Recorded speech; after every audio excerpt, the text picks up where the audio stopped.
kala de tia hung zaw wa in apan ala leo ala lu pau chom ho thui tan na te wang hai pu ke phal wang chu mus welcome na ke pa thu men tham khat a hin san sei do tan na ale lam kai pi thil khat hin sei kate I ho hi ga sei ding in film hian lang ipi le on screen off screen no men na film vi vet ti ngolokun a film a ki musisi anu ham apa apang ham alo le main actor actress ham villain role ki chi mam ho khu recognize easily bol theu cho ivet ji wa na ava behind the scene a cho akimu thei lawa support hin pi tam cho like producer sumhin podo na alo le director cameraman ho chu ki ga ki so di lo cho editor ti ho na awanga hi chi actor actress ho hung lol hin na chu behind the scene akimolo ha ko na hin to sem boy jong chu pa cha dinga lom ta hin na aman atha la zung a hin pu do hin hi chin chung chu na hi sum la pa hin tu do member ho zo si pa cha do ma man na tun jong sem boy na sei ta in ke sang in amho chung a ke pa thu sei zo wen tin na tu ni ni khu hin yon sem boy hi tu hin apa cha jong tam tau me na alak lai ta hin na mi men starline nei ka jong men na ki pa piu ma man kin sem boy ka pa cha da ni ke ki bo sa na ka zo lo de na kang po pi tu kang wi ki ka ban kang po pi la kang wi ta kha da ka sei ka kang po pi tu lam ka ki ka ban na khat wi to chi le ki la hen ama gar ne kan thei tai kha da hin an tu do ho zo si jong pa the nin phat thei bu in tin na nang ni chen ge hi chu ta bang sum la pa hin tu do a mei thai a chat mo na a hi lawale agan thei di sa ki tan te e chu ka nok sai ti na hi poi na e sa gan thei a chat mo ti si anongong hian no phone ho api hian na ipi hiong le na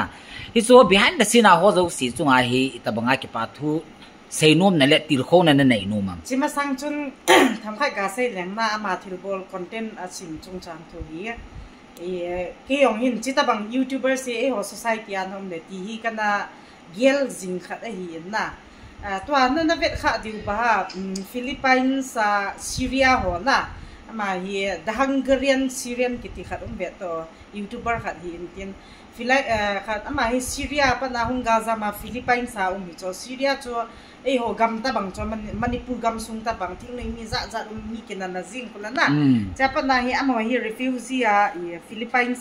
Philippines sa yung cho ale Philippines mi ho ko da Hungary Syrian hin pa chi good Samaritan work hi volunteer to simboy na bol ta bang hi na ki thupi na pi jing cho hi ama content ho ku kan vet jing in tin e ho society ayong chita bang youtubers khat be hi de o ta he kan gel jing yen na ken so ai le wang phat te yen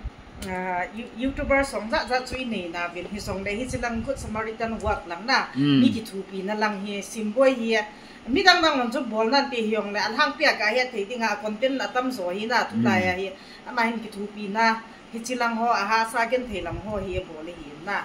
a phai Amazon hi chi platform khat chu ado la wa de adonor so chu na donate thei lo di hin na ayong le thil zo si hi piam teri meri ta banga hin na donor song chu om kit la wa le symbol in zong hi ta chu bo bo thei kit lo di hin na izaka yong le hi ta banga society adinga ki dok tu thei na dinga pam da ho hi ke bang ka pa cha mong hin na for example civil society ale ki se chu KKLT na to ho bang ko i bet na le very good Samaritan work i cho mi ki tu pi na ale thil zo si chu ama lung sunga pa na hung lo wa le mi ki tu pi ti yong hi ko in zo sem boy sei ta cho mi ki force thei lo cho ama on willingness nga yin na society ba hi ta banga hi mi ki thu pi hi itam pha no wa le khala khat ikidok kang thu wa le na balance society thei di bon bai khan to di yin na ki sei si ki mi thit a ai lo le pihan society with pura trust deficit society da na khat yin thil khat a bol song na ta hi ki ve chi pa chun ipi ani do de cha chu ipi phat chum pi de ja khu zong dim set ken na hi chu chu hi lo ding in thil pha bol na la ma hi ki chu ding na to symbol in thil la hin bol ho banga chu e yong chu ne ki he khat len na khat bei bi yong chu pan ga ki la le yong chu thil pha bol la a khat ki hi ti ta chu chi se a chu thil pha bol lam hi ki chu tho di u na a kui sum chu tam ta tu ngai lo pi chu zo a sei ta banga chu mi tam pi ta in som nga cha hi song le tam ta an sim do thei chu na sum chu thil pha khat bol na dinga chu tu chang ga hin tu ho zo si zong ka pa cha in zakhat zani ai lo le zanga ka he poi songa cha hi song le hi chi igatua ei mai in chena to kha na di zongom po chi thilpha bol na lampang so ama in tam zo mu ki ti hin na chi ji chun ana tu sa ho zong pon tho ta in tu singu bin lang thilpha bol na lama hin society ba hin ki te nu te ka hin pa cha be chu ka sei nu hi e aban la kha ga sei be zet lang for example Kuki Women Organization for Human Rights on Zang na dok ka bolu song hina chita bang system choi bo na to hi athiwa ko mi khana la kha khat ke pi so tu ni ku chana hi out of case hote data thing khule mal cha collection na bolu ko ka za jing hin na 229 na ti ven la sa no ko ling to chon hi ya be amo data collection tu so ya ko mata list 230 hi din na out of 230 la chu to hi zang na dok nei 151 ke bol do ta cho chi cho a cash value in ga ke sai le ni khana hi la kha khat ke pi ya tum pun khat to memento khat to ke pi na chi so athi ho in sung me thi na dim le izang na inat na ihasat na kidok tu na ding na to ta bang chu hi in na good samaritan work a hi in chu song hi society ading a khat ta khat hi ale cho bang cho a cash value ai se ale chon asum ta ki pi se cho 1,51 lakhs ki hom do ti na hi ta cho ale cho zo si chu hoya tu na ham ti mi khat se he lo cho mun ti na on nu te ho zo sin pa na hin na zakhat cha an tu ho ku ki hol kho ma na hi chan chu pa hi Haleni chu petrol member rong chu min tam ta tu song chu min hiong mi tam ta chu petrol member a pang zo lo yin na mi tam pon petrol member chu hi song da monthly a hin tu ho chu isa ma le betong pau ne cha hin tu khom bang ba chu asum chu in su khom da tam hin na chita banga chu thilpha bol na lam panga hin na hi thin ki tet leu han khat society a chu anim pen tiang ikidok tu jing ke ba le na i khan tau diu he ikisei si no ikibit thit ap sang ven ti ke hi adi chane kin ka sei di ma na kita salutin kita putin na hilia ni satot ho moi no ha mal satot ho bol putin na kita sa zote seket spokesperson no hi ai mu so ta ke lo tan nang ina ka to hi i ka ti ru tam gol su na lain ki ho la ka ti nom nai povin ale sembo hi na ki mu ha na hi na expectation kitile nagin sa nga friend na sam ki holim pinop nam ay lo le na boring am amahi ko lai le no le ti lo le ne tiam alo le to pepe le ne tiam ipiti ne gelam ne interaction han dani semboy a character kititante na nakimutuhan na anok dan semboy hina ama video hi abonin bang kabe po in na kabe kakale ka reels wa ko hong so ko kana muzi in cha chu ken nong kana pa chama main azi chu ama a personality in say ka say masangin na ama video content ako na inspire ka hina chu ipiha hitabanga khandon laya na thilphalam ahin ko apido pa hi chi number 1 very impressive work na sumnei hon jong hita hi ka chia ga bol thailo picho ai wanga ei ma hin kigel ha na khat inei ting le alam pi hi pathinin na thilphalam imano pha le pathinin jong lampi an bol mi phate nga jong pathinin mi phama ma mi hong phal ana koi ki chi ti ken jong ke ma life in jong ka he in cha chu semboy thilbol hoi ka be ji teng o gol hang chapang tu lai mi tam ta ki ngol sa reels bol jong ne thildang danga bol hilai na youtuber sam ta o min apha jong o min abande ipiha just for entertainment purpose a bol jong o min na hi jong le aman a bol khat hi a moral pa chu ka dei sa mama jingin chi a chu ken jong kalung thima hi khat be hi ki mohan lang ken jong ka kam chengin ka pa cha na pa hi na kam chengin ki sei le ti hi ka nge la hi in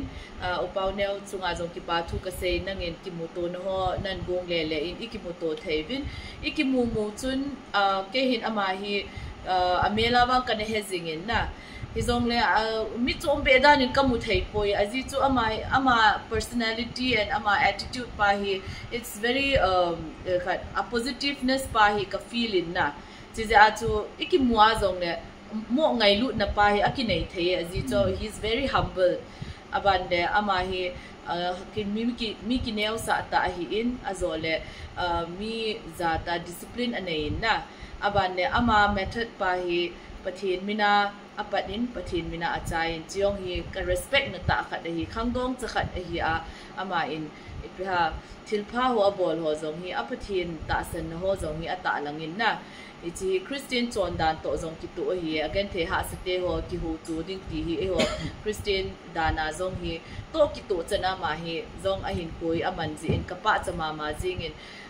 ama hi kapa mu thei po in na ipiham closeness khat pa hi kamwa panin ngai lu na pa hi ka nei pe in na ji ja chu ipiha iki ho lim zong le anu min til mature ta zong hi in na ma hi til he thim ta hi in chu kikimuto be ma tu nya zong be nga ipui to na imazo sia ibui pi ki hi in na ken ama ki thopi ta sa nga amazon ke chu ti boi pi in ka ki pa in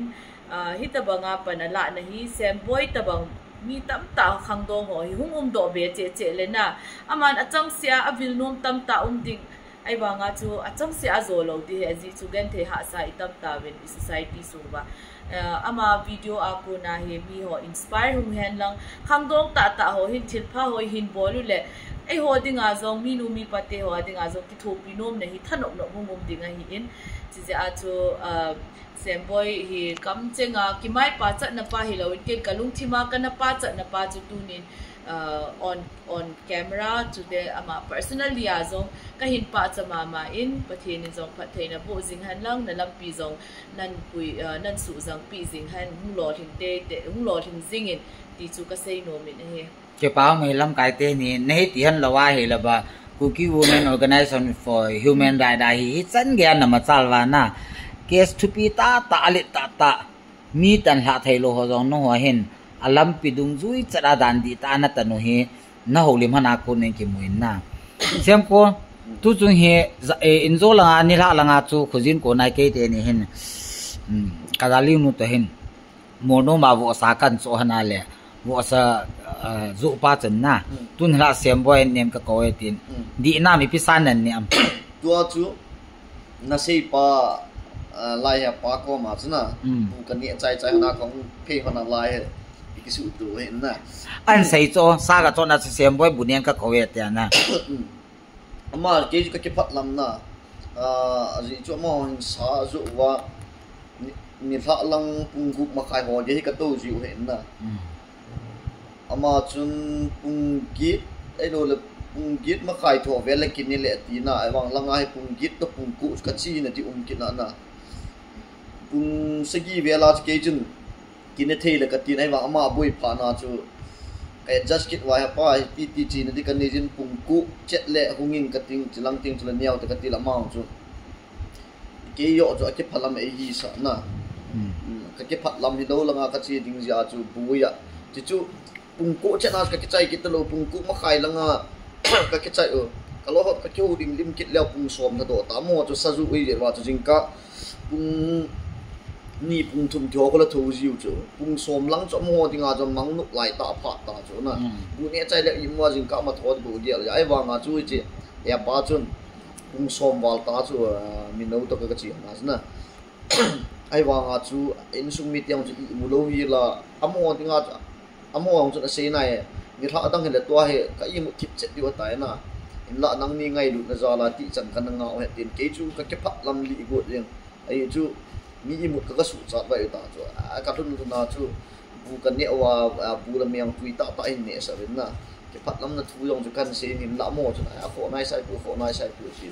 jong le chi e pa chun ge hen lang ma jong le bu ne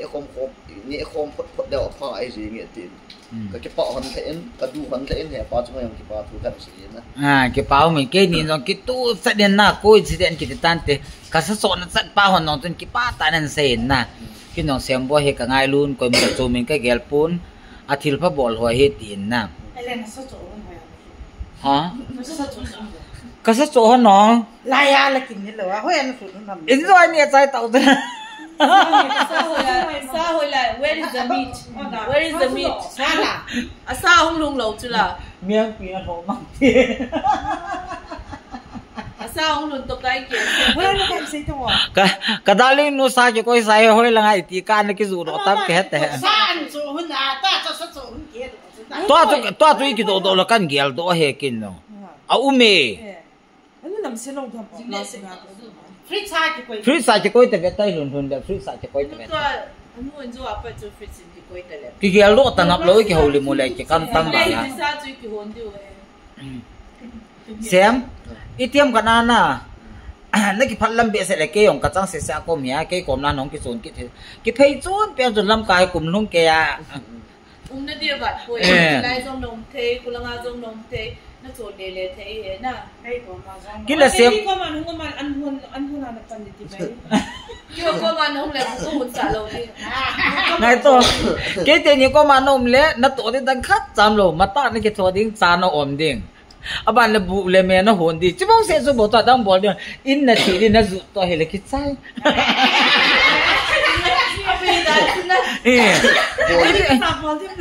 à đang bỏ đi ông lâu pi buồn thầm cái này này là washing machine nó phải là hizieng bowling to ding om point tin nan sim la skin ni room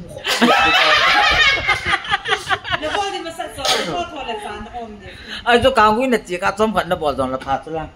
anh nộp nai kiểu limu hiện nai kiểu hết tập cùng hậu lim tì lẽ cái nào nu Rebecca in secretary nu in cái spokesperson nu in ai kiểu hi cái gian to hiện ta vin nunga gol hang ngat chang cái gì vậy na ipia kho he cái tì vai ta hem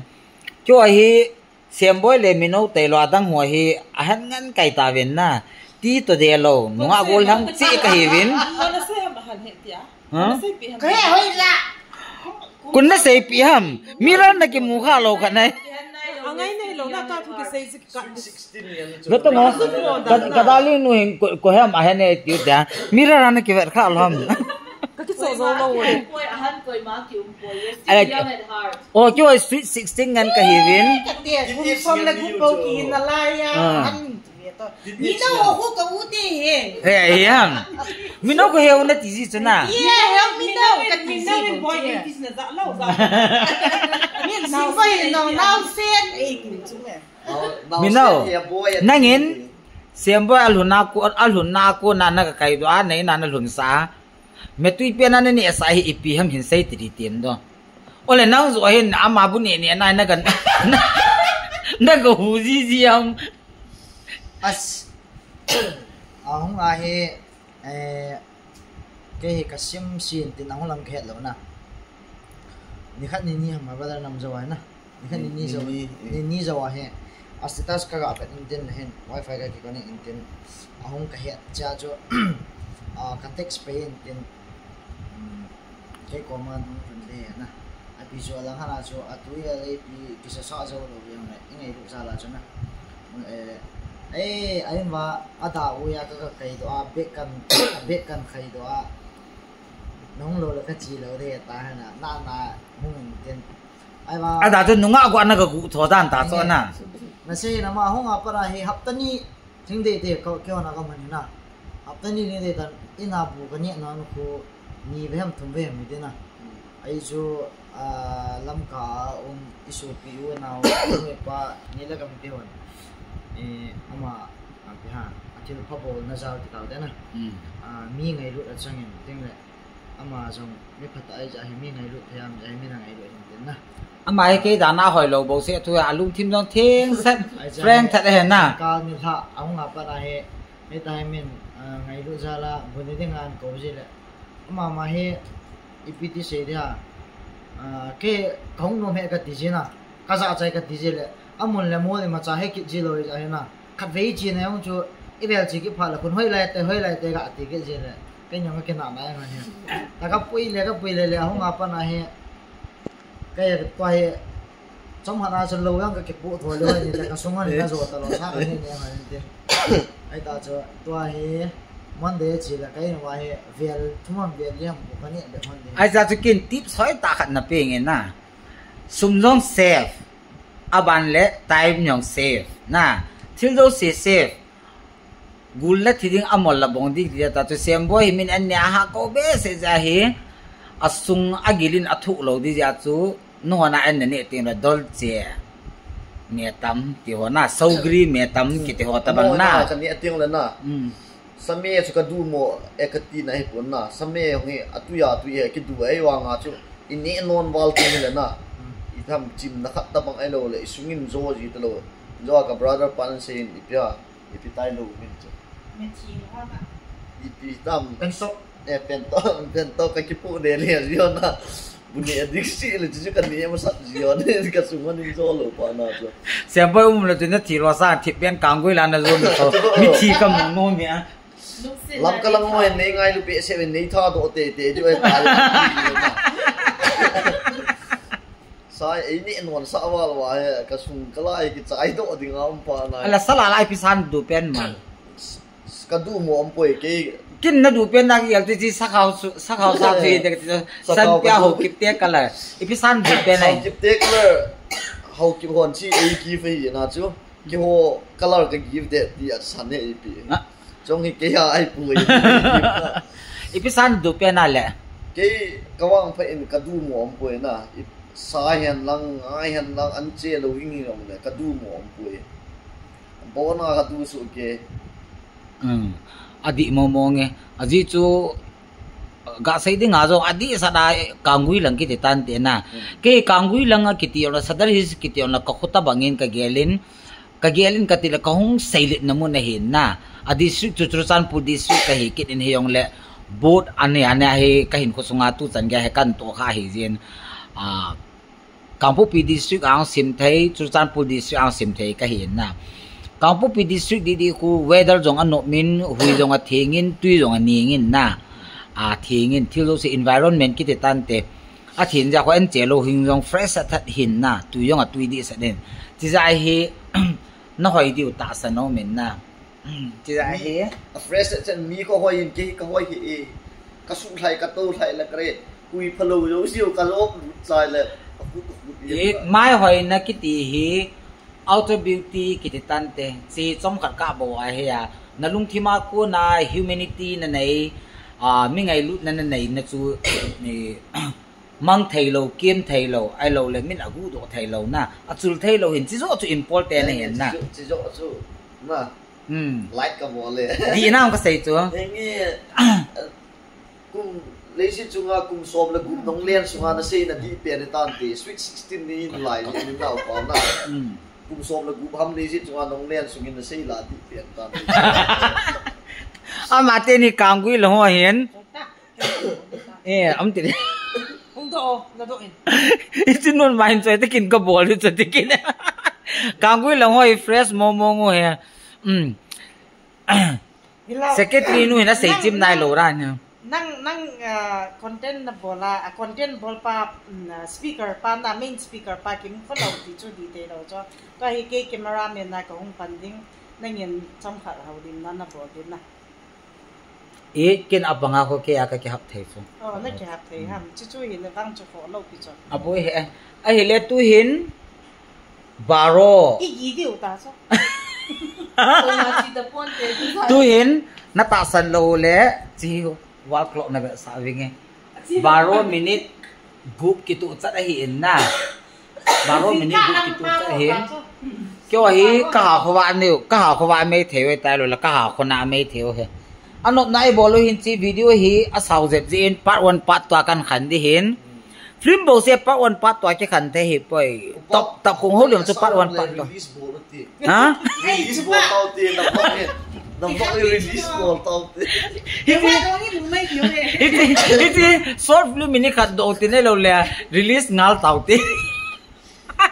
yes a ku the ngen ta yung chu o pa neo tu ni ha cham cha video isim hin na ma ba na film thao ta ham ayong le 54 minutes chita follow pia film ho tu a pung khara bala bal te le ta na film e boarding ba chu na e boarding ba pa chu ka ki doi kai thing ba na pau na nam la ko na nam in ha ko na ki doi sa ni am dan chu tu ni la screening ta bang chu na ka pass ta chu na alo thelo mi chwa actor khat jongum ta na ama ka ki copy chu na No, abi ki copy. No, abi ki copy. Mino hu ji to mi na copy ke tam wal be se un ba he ma yosi ki me director yan la actor yan lang na Actress. Actress upcoming actress na. Actress di nu ibe mo. Upcoming actress. Upaw niyo le pitay khat luni album at hotel le kay na. a fit sa kai chile tong ka sam la jang panen hoi la ko hoi se ka figure la ke kap zenin ma tham kha e ka tu ya kit thei chilai tu la ya sam kan mi chapang cha cha jong kum segi kum gi jo sam kang jong o me Michelle la jong kang ta la jong kang ta chu i thil ne ho na i khat i piti ki sei de ham har ho ha zau be se je hai mi yo se phat chang lo a ke kang gam ta Madam te ni na a fix sai hona bui tua he ama ni a dei phala go na dei phal thon tua he orang nge kizini am hona figure kit in na ama te ni he nunga 90 it's kg 99 ko ka sa he ke bang number kg is not just a number kg is just a number na ga sai nge ya mo nga ga sai dia cho mi so si za za ki thei lo ila me tu mo tu ni la mi za ki uma ke ni ta bang no lo pi va ke na apui na ta ki na ko ka sa lo pai cho he ta ba si ta ba ho sa lo ta hin ngai cho inspiration ba si fans ke ja hi min na tha we ti yong be ko ka sa lo i ma ka gel thei lo morning breakfast ta bangana Japan chi capacity mili adi ana figure one smart wala mini ti yon gai ne wa wang ini 4 seater hi za ke ni ka tau da ka ke tu chat nun pa sa ini kan hai hun za na kai hon na khoi hun Eba ke ni tabang figure ho min ha try zong le amo zo lo figure so it's very unique and beautiful na ji chu ke ni ni ka fu hun ne ta o bi saputra hun na be ji ya billionaire son pa ko lo ka te na ngong yin na chang ka mo ne YouTubers isa is sia la ane ke ham bol ka te ka khan to dong dom na bi ama ko yo kuna van ni si na hate of ki sai phat la na one hi chu chi ama zong ko ama fans ke zang ko ka kilo tim ta na ni na mai han ki doi se so ana figure han ki doi lo ho bui ne he as figure ho su problem AI acha AI nei na AI ke sun pi ki te ka naw no he na hoi tai si phot le ta sa chu camera a zong editing a AI a zong sexy ta bo if lim thon na ding ba zong ko hi ta he i sim tu de le de bui e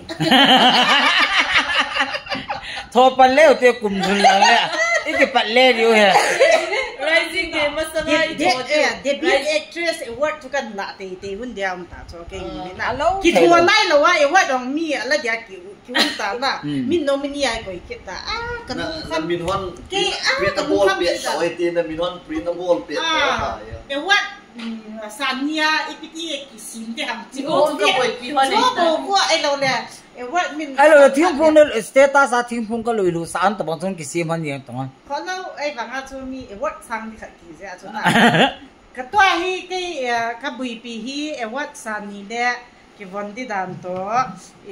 min award la phat de thu sai ji ko la na cho ku kui hi chu nga hai ki pa thu kan sai diam thia hello thì là wa chu nang chu la na pan te di ta ya na ka tha non be se darling no ko producer re ja chu pang te to ai kui hi kamin tha de ham ta hi na sa ta a ki gel lai ta ke chỉ bao chú ta cho vào mình không có đi bao nhiêu thâu sơn à không hề vì trong ngõ tôi nhìn lại cũng chẳng biết bao nhiêu chết tại lạ thì sao ta trong mẹ vui lắm guys keep out min tu na dingin i vlog hit chan chai tau tin na bon chawin a beho zo si bye bye nani yong good night producer nu amai sia ding